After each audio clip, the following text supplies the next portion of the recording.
আমাদের অতিথি ডাকসুর সাবেক বিপি জাতীয় বীর জাতীয় নেতা গণ অধিকার পরিষদের সম্মানিত সভাপতি নুরুল হক নূর ভাই ইতিপূর্বে এই কর্মচারীদের পক্ষে বক্তব্য দিয়েছেন। এই মুহূর্তে সরকারের কিছু উপদেষ্টা আমাদের বিপক্ষে উল্টা পাল্টা বক্তব্য দিয়ে সারা বাংলাদেশের কর্মচারীকে রক্তে আগুন জ্বালিয়ে দিয়েছে। প্রিয় ভাই ও বোনেরা, এই কর্মচারীরা ব্রিটিশ সরকারের সেই 11 বছর দুটি বেতন কমিশন মিস করার পরে তার তেরাড়িয়ে আজকে তিরাকিপাত করছে। আমরা নুরু ভাইদের সহযোগিতায় বাজারীয় প্রে কমিশন গঠন করা হয়েছে।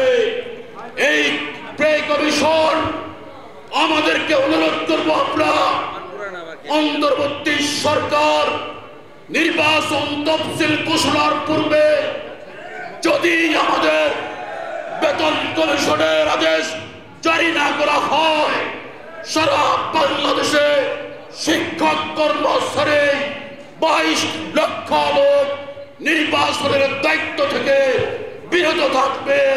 নির্বাচনের দায়িত্ব আমরা চাই অনতি বিলম্বে,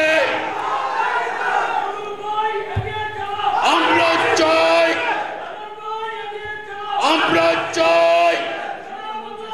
প্লিজ থামুন।